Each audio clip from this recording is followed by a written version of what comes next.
Y bueno, para empezar, hermanos, quiero dar a entender, y para los que de pronto quizás no se acuerden, qué era el arca del pacto. El arca del pacto era, según, según la Biblia, como un trono terrenal de la presencia de Dios, ¿cierto? Entonces ahí el arca del pacto solamente era como ese pedacito, por decirlo de esa manera. Pero resulta que para el tiempo de Saúl, en el reino anterior de David, pues digamos que se descuidó el arca del pacto y David quería hacer algo diferente. Y pues David quería darle a entender a todas las naciones de que como nuevo rey de Israel, pues iba a llevar el arca del pacto a Jerusalén para proclamar esta como la ciudad capital, ¿cierto? Y también se toma para poder que se unificaran las tribus de Israel que en este tiempo estaban divididas. Pero hay algo me llama mucho la atención, hermano, y es el significado del arca del pacto para Obededón y para David. Porque para David, si podemos poner, si prestamos atención a la escritura, hermano, nos damos de cuenta de que David lo hacía con un interés diferente al interés de Obededón. Obededón tuvo el arca del pacto en su casa y la Biblia dice que la bendijo por 3 meses, ¿cierto?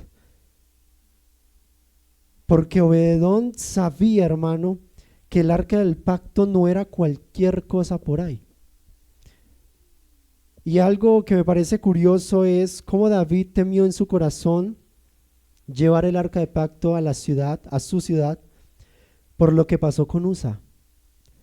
Pero Obededón fue todo lo contrario. Y yo creo que Obededón se pudo haber negado, ¿cierto? Y pudo haber dicho, no, yo no llevo el arca del pacto porque vea, si mató a Usa, pues quién sabe qué podrá pasar con mi familia, conmigo mismo, ¿cierto? Pero eso fue lo curioso.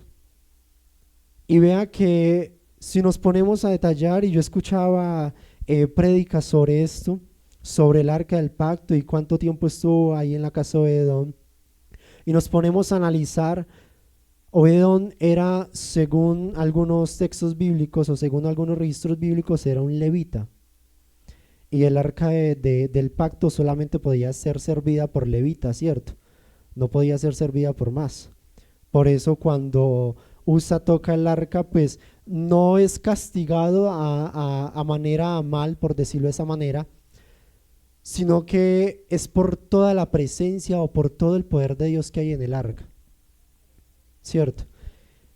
Y yo quise ponerle como tema a esta predicación, que tu presencia no sea parte de mí. Y quise dar como introducción el arca del pacto, porque el arca del pacto no tiene un símbolo cualquiera en la Biblia. El arca del pacto no tiene un significado ahí mínimo que podemos pasar por alto, sino que tenía un significado muy grande, ¿cierto? Porque después de que David se da cuenta de que el arca del pacto estaba bendiciendo la casa de Obededón, entonces, ¿qué dice él? No, pues, oiga, traigámosla para acá, ¿cierto? No dejemos el arca allá, traigámosla para acá. Y entonces ahí sí reúne a algunos levitas y el libro, perdón, el capítulo 16, perdón, sí, el capítulo 16, el 15 y el 16 nos está contando de cómo David trae entonces el arca a Jerusalén, cómo la traslada ya finalmente. Pero lo que yo quiero decirle, hermano, en esta noche es que hagamos una comparación. ¿Cómo ve usted la presencia de Dios en su vida? ¿Usted la ve para que sirva así como le sirvió la presencia de Dios a Obededón? ¿O usted la ve con el beneficio de querer buscar algo más estable, o porque simplemente le llamó la atención el por qué como algunos hermanos van creciendo en servicio, van creciendo económicamente, van creciendo en su familia, van creciendo en todo sentido, ¿cierto? Porque si nos ponemos a ver esto, si David no hubiera notado eso de Obededón, David hubiera dejado el arca ya más tiempo. Pero David notó eso, notó que Obededón estaba siendo bendecido porque el arca del pacto estaba ahí, ¿cierto? Y a veces como iglesia o a veces como hermanos simplemente venimos aquí o simplemente buscamos de Dios porque vemos cómo alguien progresa. Pero realmente no entendemos qué es la presencia de Dios. Y cuando uno tiene presencia de Dios, hermano, créame que todo tiene que cambiar, ¿cierto? Si nosotros no sintiéramos presencia de Dios en esta noche, pues sería en vano venir a hacer una reunión acá. Si no tuviéramos presencia de Dios, sería en vano poder ir a una oración por algún amigo, a una oración por los jóvenes, a una oración por la iglesia, ¿cierto? Pero sabe algo, hermano, Obededón, yo creo que en esos 3 meses entendió muchas cosas, y una de las cosas más bonitas que entendió Obededón era que no tenía que alejarse de la presencia de Dios. De que lo más cercano o lo mejor que él podía tener cerca era la presencia de Dios. En este caso, el arca del pacto, ¿cierto? La Biblia dice de que en el reino anterior, el reino de Saúl, y todos conocemos la historia del rey Saúl, ¿cierto? Un rey que es escogido por el pueblo, pero Dios respeta eso. Pero resulta que al pasar del tiempo, al pasar de los años, el corazón de Saúl se comienza a transformar, pero no a transformarse a favor de él y a favor de Dios, sino en contra de él mismo. Porque la Biblia me dice que Saúl se llena de orgullo, se llena de egoísmo, de altivez, de desobediencia, y simplemente deja pasar la orden del Señor como si nada, ¿cierto? Y le dan una orden de lo que tiene que hacer y él, no me dijeron nada, yo veré qué hago, yo soy el rey, ¿cierto? Y ahí comienza entonces el rey Saúl, en vez de dar pasos hacia adelante, comenzar a retroceder, y a retroceder, y a retroceder. Y entonces el rey Saúl, ¿qué? Se aparta de Dios y la presencia de Dios se aparta de él, ¿cierto? Y vea lo curioso, porque a nosotros nos han dicho que hay que buscar del Señor, nos han dicho que hay que predicar, que hay que orar, que hay que hacer múltiples cosas en la viña del Señor, hermano. Pero ¿sabe algo? Algo que siempre se nos olvida, hermano, es que no puede faltar presencia de Dios en nuestra vida. Porque cuando falta presencia de Dios, hermano, créame que todo se comienza a enfriar. Y créame que venir a hacer un servicio, por más simple que sea, no va a ser ni siquiera de bendición para usted. Y yo con esta prédica, hermano, yo comencé a entender mucha cosa, porque ¿sabe algo? A veces nos dejamos llenar de mucha cosa del mundo, ¿cierto? A veces como jóvenes o como hermanos que quizás tienen metas, tienen sueños a cumplir, pues entonces llegamos y nos comenzamos a rodear de mucha cosa. Y que el trabajo, y que no sé qué aquí, que reuniones allá, y que esto y que lo otro. Y dejamos entonces de buscar la presencia de Dios. Y no comenzamos a avanzar. Y seamos sinceros, hermanos, no comenzamos a avanzar porque hay algo que nos falta. Y es que la presencia de Dios está en nuestra vida, ¿ven? Si la presencia de Dios no está en un hogar, ¿usted cree que ese hogar va a avanzar? ¿Cierto que no? Por lo contrario, va a echar de para atrás. Si la presencia de Dios no está en un servidor, ¿usted cree que el servicio que él haga, digamos un servidor que da palabra de consejo, ¿usted cree que esa palabra de consejo va a edificar? Yo creo que no, ¿cierto? Si falta presencia de Dios en algún hermano de intersección y le pedimos el favor a ellos de que oren por un enfermo, ¿usted cree que ese enfermo se va a sanar? Puede que sí, por fe del enfermo, pero no porque haya presencia en el que está imponiendo sus manos sobre él, ¿cierto? Y resulta que eso, hermano, nos enseña el Señor, a que no dejemos que la presencia del Señor se aleje como pasó con Saúl. Que por lo contrario, hermano, sea como pasó con David. David fue ungido porque fue elegido por el Señor, ¿cierto? Van y buscan a David y el Señor ve en David algo que no veía el hombre. Y era que el hombre se fijaba quizás en la estatura, quizás en el cuerpo, véalo tan corpulento, véalo tan musculoso, ¿cierto? Pero el Señor, él sabía que David tenía algo diferente. Y es que de joven él era conforme al corazón de Dios. Y qué bueno que nosotros como iglesia seamos conforme al corazón de Dios. Qué bueno que nosotros como iglesia, hermano, seamos una iglesia que no deja pasar la presencia del Señor. ¿Sabe una cosa, hermano? Es de honor para mí poder decir que la iglesia cumple 89 años acá en Colombia. Porque créame que hasta el día de hoy la iglesia ha sido sostenida por la gracia y por la presencia del Señor. ¿Cierto? Y lo hemos visto.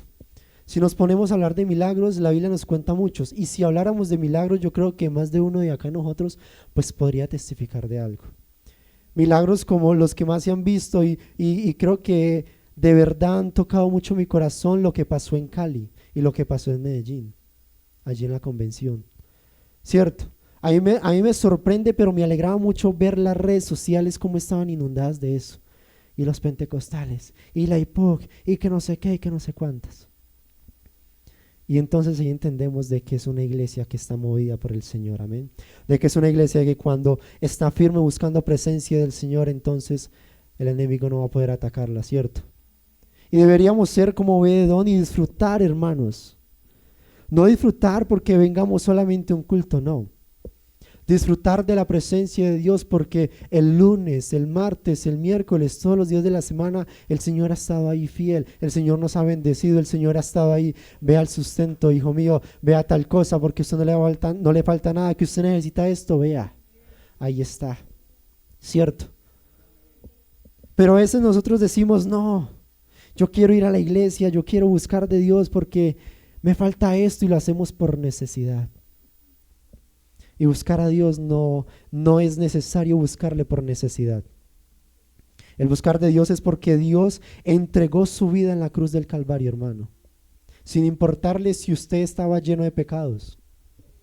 Sin importarle si usted en su corazón tenía dudas del porvenir. Sino que el Señor da su vida en la cruz del Calvario porque le está dando a usted un regalo. Y es la salvación, ¿cierto? Pues que más que nosotros por agradecimiento busquemos al Señor, busquemos y nos llenemos de su presencia para servirle a Él, para honrar su nombre, para que cuando nos vean en la calle y nos digan, oiga, usted es evangélico, a usted no le dé pena decir que sí. Yo me acuerdo mucho que en el colegio ahí me decían el pastorcito. Y si estuvieran aquí compañeros o si estuviera Miguel acá, es testigo de que a mí me molestaba mucho por eso, porque yo iba a la iglesia. Pero una vez una compañera me cogió a un debate, ella me decía que era un debate, a hacerme preguntas y yo en la poca experiencia que yo tenía, a mí me gusta mucho tratar de estar atento lo más posible en las prédicas porque uno aprende mucho. Yo no tomo mucho apunte, pero se me queda grabado mucha cosa, como por decirlo, apuntes claves, por decirlo de esa manera.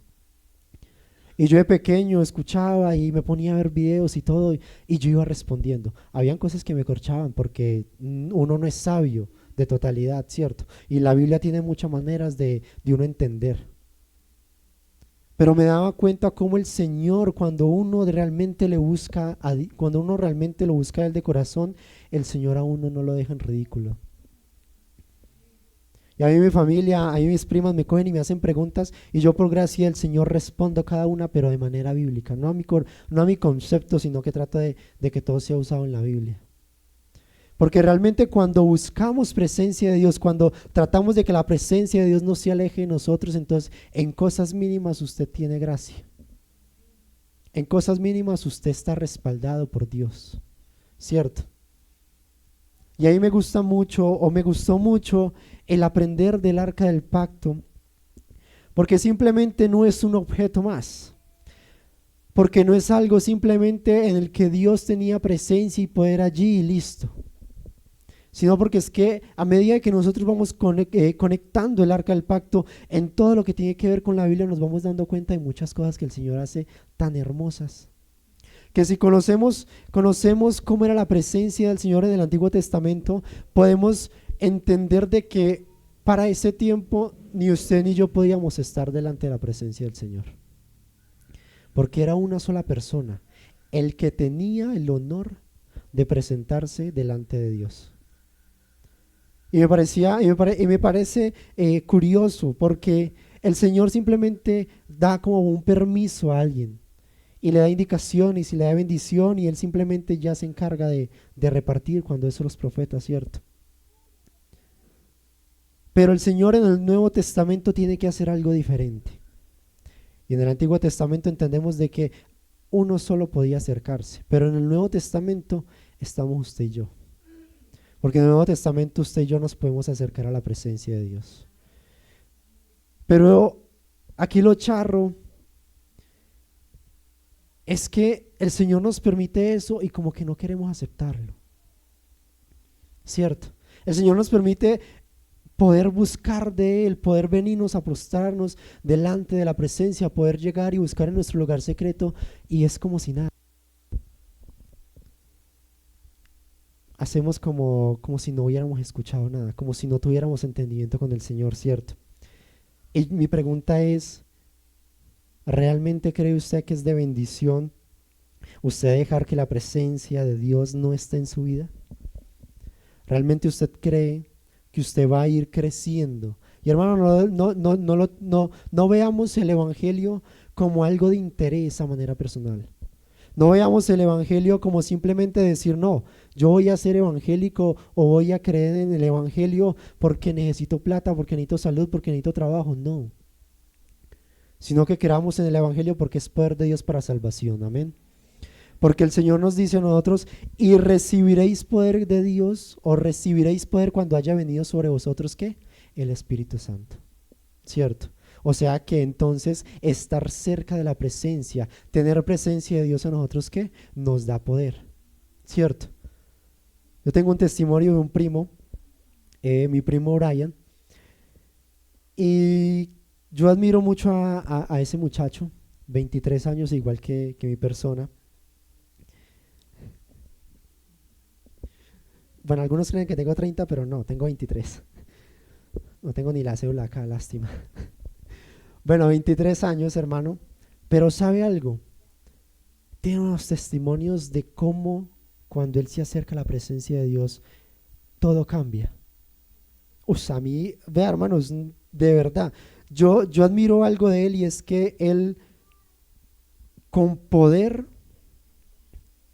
se le acerca a una persona como si nada y mejor dicho va evangelizando y le va hablando y no, es que yo digo, yo trato, o bueno, gracias al Señor uno sabe reconocer cuando hay presencia de Dios en una persona o cuando realmente una persona tiene de Dios en su corazón, ¿cierto? Y yo digo, uy, este muchacho, la verdad, no, yo sinceramente lo admiro demasiado. Es mi primo, nosotros dos crecimos acá en la iglesia, él por fuerza mayor se tuvo que ir para Cajamarca, pero él perseveró porque él no dejaba que la presencia de Dios se apartara de él.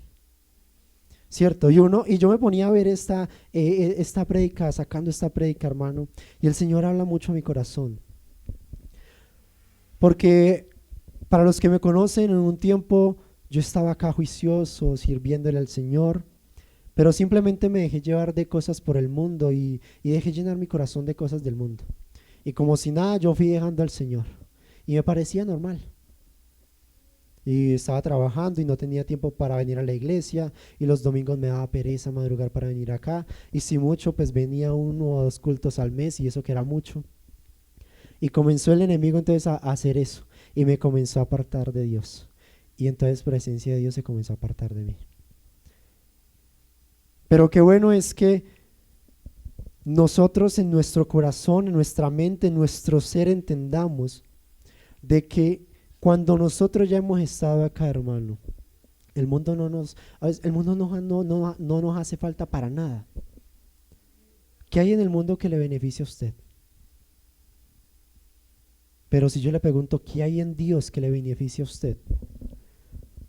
Todo, ¿cierto? No, hermano, no hablemos ni siquiera de lo económico, de lo social o de lo material, hablemos de lo eterno. Si usted no tiene a Dios en su corazón y usted partiera hoy, mi pregunta es, ¿usted alcanzaría salvación? Posiblemente no, ¿cierto? Y yo le digo posiblemente no porque al final la última palabra la tiene Dios. Y yo no soy quien aquí para decirle, no, si usted no se convirtió y toda la vaina, pues usted baila, porque esa palabra solamente la tiene Dios. Lo que sí me registra la Biblia es que para salvación yo tengo que convertirme y bautizarme, ¿cierto? Pero al final la última palabra la tiene el Señor. Y qué bonito es entonces que tomemos la presencia de Dios como algo especial en nuestra vida. ¿Sabe algo, hermano? David temió en su corazón llevar el arca a su ciudad por, por lo que vio pasar con Usa. Usa quizás no tocó el arca del pacto porque sí o por lo voy a tocar porque tengo curiosidad, no. Él la vio porque realmente para ese entonces el arca del pacto era algo sagrado. Y yo creo que para este entonces, si yo veo que algo sagrado o si yo veo que algo delicado se va a caer, pues yo por ende me tiro a recogerlo, ¿cierto? O va a dejar que ese artefacto no se lastime, por decirlo de esa manera, ¿cierto? Usa hace eso, extiende su mano, pero lo que Usa no sabía es que en el arca del pacto había mucho poder del Señor. De que el arca del pacto era conocido como el trono terrenal de la presencia del Señor. Y es aquí lo que me parece curioso, lo que yo les decía ahorita, cómo Obed-edom no se niega, ¿cierto? Obed-edom yo creo que debe pensarla porque él era un ser humano y decir, uy, ¿será que realmente valdrá la pena llevármela para mi casa? Dejar que el rey David la coloque en mi casa. Pero vamos a arriesgarnos, ¿cierto? El evangelio es un camino para valientes, un camino para aquel hombre o mujer que toma el riesgo, que arriesga un día de gozo por una vida eterna. Y eso hizo Obed-edom, ¿cierto? No, pues arriesguémonos. Bueno, ¿qué más se puede hacer? Y 3 meses hubo, ¿qué? Bendición en su casa. Y yo creo que Obed-edom, cuando se da cuenta de que tienen que ir o tienen que llevarse el arca el arca de su casa, pues yo creo que él tiene que haber tristeza en su corazón, ¿cierto? Porque ya estaba sintiendo la bendición de Dios.